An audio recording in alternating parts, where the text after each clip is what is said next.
Welcome to our deep dive into fluid mechanics. We're using excerpts you gave us from Fundamentals of Fluid Mechanics by Munson, Young, and Okiishi. And today, we're going to be focusing on the kinematics of fluids. So how they move, but without worrying about the forces behind that movement. Yeah, it's kind of like admiring, I don't know, like a dance or something before we even start analyzing the steps. Exactly. Yeah, like appreciating that visual beauty of a swirling vortex before we even start trying to calculate its energy and stuff. And the excerpt even points this out, like understanding this movement without forces is valuable. Right. It's a little counterintuitive. Yeah. I mean, shouldn't force be the whole point? It might seem that way at first, but think of it this way. You can appreciate the beauty of a dance, how complex and graceful it is, without having to know, the specific muscle movements, the choreography behind each step. Okay. So fluid kinematics kind of gives us that same big picture view. Like it helps us see the patterns and describe how fluids move, which sets the stage for more, in-depth analysis later. Okay, that makes sense. So we're laying down a foundation before we start building the house, Yeah, kind of. exactly. Yeah. So how do we start describing this fluid dance? Well, the excerpt talks about something called the velocity field. Imagine you could take a snapshot of how every single particle in a fluid is moving at a specific moment, right? Right. That's the velocity field. It's basically a complete picture of how the fluid is moving at that instant, frozen in time. So kind of like a freeze frame of a busy city or something Yeah. with everybody, going about their business. Precisely. And just like if you were tracking people moving in a city, we need a way to quantify the motion of each little particle in the fluid. That's where the velocity vector comes in. Okay. It tells us both the speed and direction of each particle's movement. So think of it like, every molecule having its own GPS tracker or something. Oh, wow. That's a lot of GPS trackers. I'm getting a little overwhelmed already. Yeah. But the excerpt does say we don't have to get bogged down in the math for now, right? Yeah. No, you're right. We're aiming for just conceptual understanding here, not diving into, all the equations right away. Think of it like looking at a weather map. Okay. Yeah. You see those wind speeds and directions represented by arrows. That's essentially a visualization of a velocity field. It just gives you a sense of how the air is moving, flowing over that region. Okay, I can see that. So the velocity field gives us the big picture of the fluid's motion. But how do we track, the individual dancers, so to speak, Right. like in this fluid ballet? That's where the excerpt introduces two different ways of looking at it. The Eulerian and the Lagrangian descriptions. Ah, yes, those two. I always mix them up. Yeah. I have trouble keeping them straight. Maybe a real-world example would help. Okay, sure. So imagine you're standing on a bridge, watching a river flow beneath you.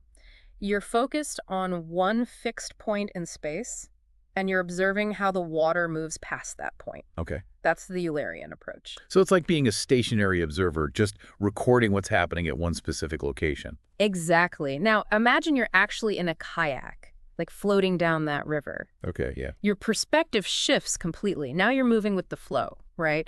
You're focusing on your own journey as you're carried along by the water.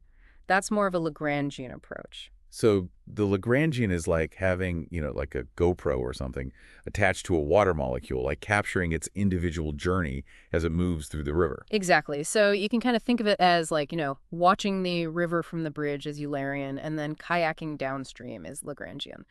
And both have their advantages depending on what you're trying to study. That makes sense. It's like, choosing the right lens for your camera, depending on what kind of shot you're trying to capture. Exactly. So we've got our map of the flow of the velocity field, and now we've got these two ways of looking at individual particles. What's next? Well, next, the excerpt kind of dives into this concept of steady versus unsteady flow. And, they use this really delicious analogy talking about pouring syrup on a pancake versus that chaotic splash of water from a faucet. Oh, yeah. You ever notice that difference? Oh, absolutely. The syrup is so smooth and predictable, and then the water from the faucet is just Correct. crazy. And that difference really gets at what makes a flow steady. So in a steady flow, the fluid's properties like velocity, pressure, things like that, at any fixed point, they don't change over time. So think of a perfectly smooth river flowing at a constant rate. Okay. Unsteady flow is where things get turbulent, like the rapids in a river, the whirlpools, even those constantly changing patterns you see in a waterfall, it's always changing. So it's like a well-rehearsed ballet versus just improv dancing or something. I love that analogy. And this difference between steady and unsteady flow is super important as we go deeper into fluid mechanics. I have a feeling it will be. Now, the excerpt mentions um, these things called streamlines, streak lines, and path lines, and even warns that, like, sometimes even scientists mix them up. Right. I'm already getting a little confused. Can you help us sort these terms out? Okay, yeah. These lines are basically how we visualize fluid flow, so let's break it down. Imagine you could sprinkle magic dust, that followed the flow of the fluid perfectly. Right. The lines that dust would create are called streamlines. They're always tangent to the velocity vector, so they show us the instantaneous direction of the flow at every point. So streamlines are like the current flow paths. Exactly. Now imagine you drop a tiny drop of dye into that river we were talking about earlier. Okay. The trail it creates as it's carried downstream is a streak line. So it's the line tracing the path of all the particles that have passed through that same point. So it's like a breadcrumb trail that's left behind or something. Exactly. And for the last one, imagine attaching like a tiny little GoPro to a single water molecule and recording its journey. The path that it takes is a path line. It's the trajectory of that single particle over time. Okay. Okay. It's starting to make sense. But this is where it gets a little tricky for me. Because the excerpt says, in a steady flow, all three of those lines, streamlines, streak lines, path lines, are the same. Right. But in unsteady flow, they can be different. Why is that? So that gets to the core of the difference between steady and unsteady flow, Okay. right? In steady flow, the velocity at any point isn't changing over time. So a particle that goes through a specific spot will follow the same path as, another particle that passed through that same point earlier. So that means the streamlines, streak lines, path lines all coincide. Makes sense. But when the flow is unsteady, things get more chaotic. Right. Imagine our river now is full of all these like swirling eddies and unpredictable currents. A particle going through a point one moment might take a totally different path than one going through a few seconds later. That's why in unsteady flow, they can all be different because they're capturing different aspects of that, ever-changing dance of the fluid. Wow. This is fascinating. I'm starting to see how understanding these lines can tell us a lot about how fluids behave. Absolutely. And, those lines are just the beginning. There's so much more to explore. Well, before we get too swept away in, swirling eddies and all that, I think maybe we should take a short break. Yeah, that sounds good. Don't go anywhere. We'll be right back to continue our deep dive. Welcome back. I'm still thinking about all those streamlines, streak lines, path lines. It's just amazing how much those simple lines can reveal, about how complex fluids really are. Right. They're really powerful tools. And, it's like an artist using different brushstrokes to create a painting. Fluid dynamicists use those lines to kind of paint a picture of, how fluids behave. I love that analogy. Okay, so we've talked about how those lines behave in steady flow, where everything is, nice and predictable. But what about in unsteady flow, when things get a little more chaotic? The excerpt kind of hinted that it gets a lot more complicated. Can you paint us a picture of how those lines change when the flow gets turbulent? Okay, imagine like you're watching a time-lapse video of a river, like during a flood. Yeah. The water's all rushing and swirling around, creating those eddies and whirlpools, Yeah. Those streamlines, which were all smooth and steady before, would be constantly changing, like twisting and turning, even disappearing as, the flow patterns shift. So like those streamlines are caught in a chaotic dance or something, constantly adapting to the changing rhythm of the flow. Exactly. And those streak lines, the trails that particles leave behind as they pass through a point, they would become super intricate, like really showing that complex mixing and turbulence in the flow. Yeah, so the streak lines would be like abstract art almost, capturing the wild movements of the fluid. What about path lines then? I imagine the journeys of those individual particles would get pretty crazy in unsteady flow. Totally. Imagine like a leaf that's caught in that, that rushing river. Its path would be so unpredictable, bouncing off rocks, getting swept up in those eddies, maybe even spiraling backward for a bit before going downstream again. That's like what a path line would look like in unsteady flow. It's like the leaf is on a wild roller coaster ride. Yeah. Which makes me wonder about how all this turbulence affects the acceleration of those individual particles. Oh, that's a great point. Remember how we talked about acceleration being a change in velocity? Right. And velocity includes both speed and direction. Yeah. Well, in unsteady flow, the velocity at the given point is constantly changing, right? So that means those particles are experiencing an additional component of acceleration that we call local acceleration. So it's like adding another layer of complexity almost to that particle's dance with the music, like constantly changing its tempo and rhythm and everything? Exactly. The particle's total acceleration is like a combination of this local acceleration, driven by the unsteady nature of the flow, and then that convective acceleration we talked about before, which is caused by its motion through a spatially varying velocity field. Wow. That's a lot to keep track of. Makes me appreciate how hard it must be to, analyze fluid behavior in these unsteady flows. Oh, it definitely adds like a whole new layer of complexity. Yeah. But thankfully, we have, tools like the Reynolds transport theorem to help us make sense of it all. Right, the Reynolds transport theorem, that was the equation that connects those system and control volume perspectives, right? Does unsteady flow, like, mess up that connection or anything? Not at all. The cool thing about the Reynolds transport theorem is how adaptable it is. Like it can handle all sorts of flow situations, including unsteady flows, by taking those local derivatives we were just talking about into account. So the theorem basically, like, adjusts its own equation to fit in with that wild dance of unsteady flow. Exactly. It's like the theorem itself is a seasoned dancer, gracefully adapting to any changes in the rhythm or tempo. Now, remember how the excerpt talked about those different scenarios, like steady flow, unsteady flow with balanced inflow and outflow, and then unsteady flow with varying inflow and outflow. Let's explore those a bit more, using the Reynolds transport theorem as our guide. Okay, I'm ready. Let's do it. Okay, first, imagine a perfectly still lake. That's our example of steady flow. Nothing is changing over time, right? So that unsteady term in the Reynolds transport theorem basically just goes to zero. And we're left with just a balance between the net flow of a property across the control surface, so like water flowing in and out of, a specific part of the lake, and then the rate of change of that property for the system. So in steady flow, the theorem simplifies, just reflecting that, balance and stillness of the flow itself. Precisely.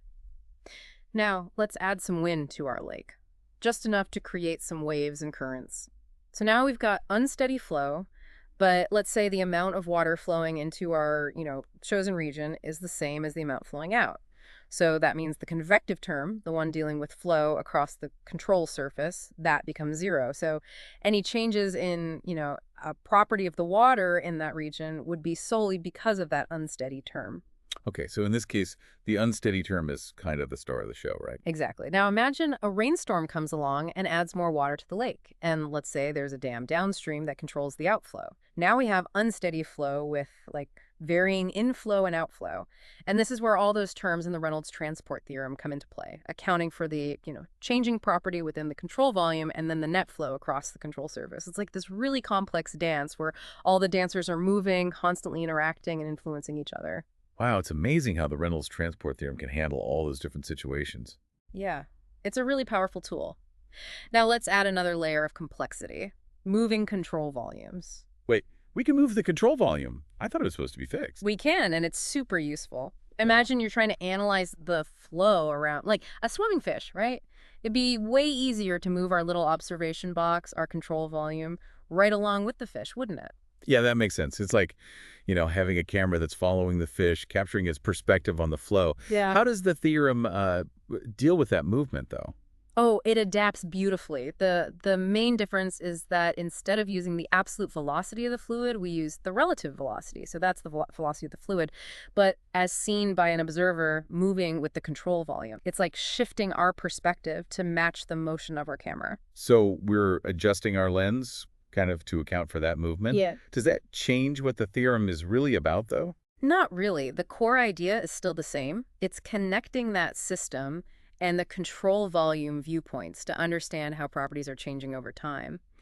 And the beauty of it is, we can tweak it to fit these different scenarios. This is all really fascinating. Right. I have to admit, though, I am starting to feel a little overwhelmed with all the details. Oh, I totally get it. Fluid mechanics can be pretty complex. But, the key is to remember the big picture and try not to get lost in like all the nitty-gritty details. You're right. I just sometimes have to step back and remind myself that all this complexity is actually describing something real, something tangible, like the way fluids move and behave in the world around us. Exactly. And that actually brings us to another really important point that the excerpt highlights, the art of choosing the best control volume for a given problem.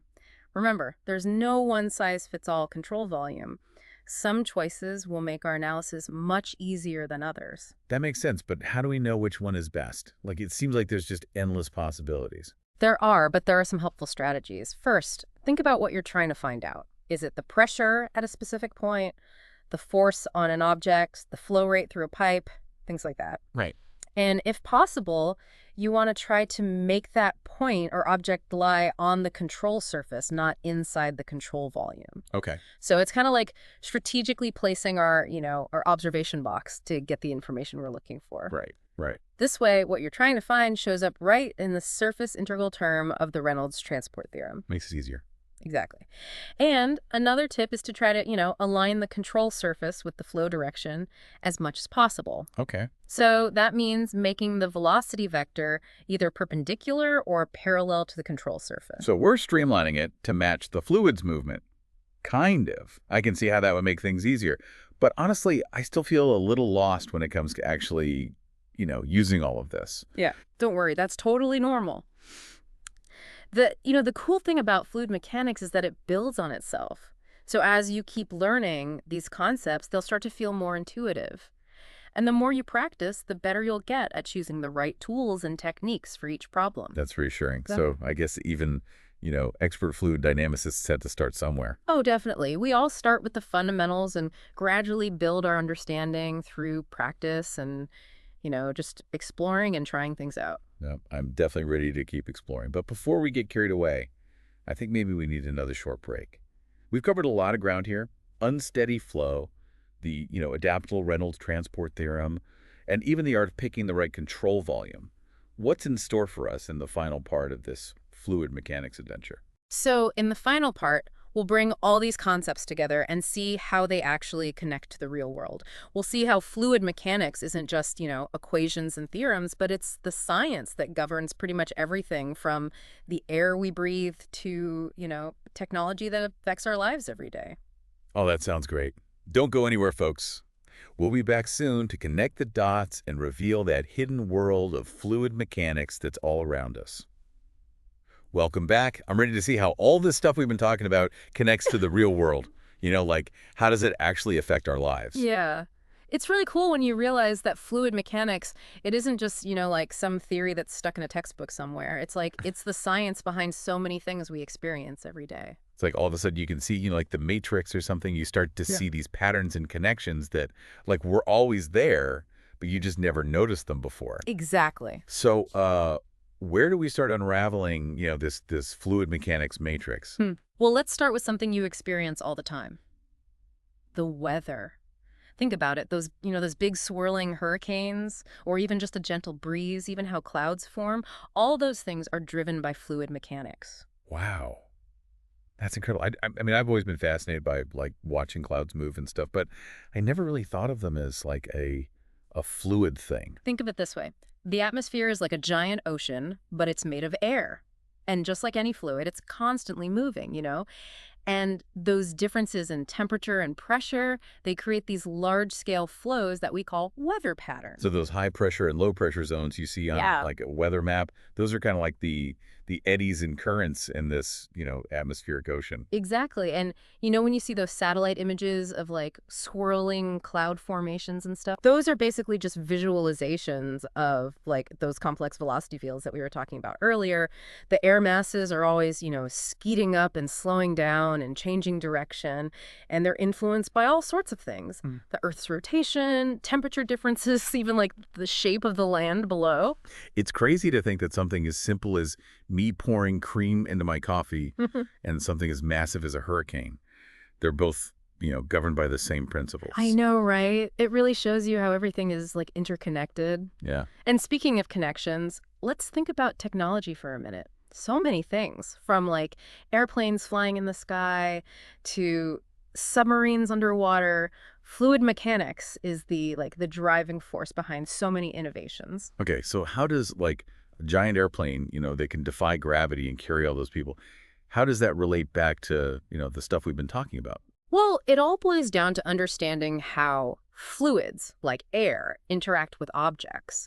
Like the shape of an airplane wing, it's designed very precisely to create something called lift, which is, an upward force. Okay. And that force is created by the difference in air pressure above and below the wing. And it's that lift force that allows the plane to overcome its weight and, stay up in the air. So it's almost like the wing is surfing on the air, kinda. Yeah, that's a great way to think about it. And, just like a surfer has to, adjust their position and balance to ride a wave, the wings of an airplane are designed to control that airflow and keep that lift going. And part of that is minimizing drag, which is, the resistance that pushes against the plane as it moves through the air. Okay. And guess what? Plays a really big role in reducing drag. I bet it's those streamlines, right? Like making the flow as smooth as possible. Exactly. Engineers use those concepts of streamlines and flow visualization techniques to make everything from airplane wings to cars, more aerodynamic and efficient. Wow, that's so cool. So fluid mechanics isn't just like this theoretical thing. It's like the key to designing all this technology that we use all the time. Hmm. This makes me think about, like our own bodies. Yeah. They're amazing examples of fluid mechanics in action, right? Oh, absolutely. Think about our circulatory system. That's a perfect example. You've got the heart acting like a pump, moving blood through this incredible network of arteries and veins and capillaries, right? Yeah. And that flow isn't just about, moving oxygen and nutrients around. It's important for controlling temperature Yeah. and even fighting off infections. It's just amazing to think that the same principles we've been talking about, from velocity fields to the Reynolds transport theorem, they're happening inside of us right now, keeping us alive. I know, it's pretty mind-blowing. It just goes to show how powerful fluid mechanics is. This one science can explain things from the tiniest flow inside a cell all the way up to the movements of galaxies. Wow. It really makes you realize that everything is connected. Yeah, it really does. Just like those, those streamlines and streak lines and path lines, everything's interconnected and influencing everything else. This has been such an incredible deep dive. Do you have a final thought for our listener as they go about their day? Maybe something to make them think about this, hidden world of fluids all around them? I would say keep your eyes open and your curiosity flowing. Look for the fluid mechanics in everything you do, like the way smoke curls up from a chimney or the patterns that wind makes on the sand at the beach, or even just the way the water swirls down the drain when you empty the bathtub. Remember, you've got the tools now to start decoding this hidden world. I love that. Keep your curiosity flowing. It's the perfect way to end this. Thank you so much for, guiding us through all of this. Of course. It's been my pleasure. And to you, dear listener, keep exploring and keep those fluids flowing.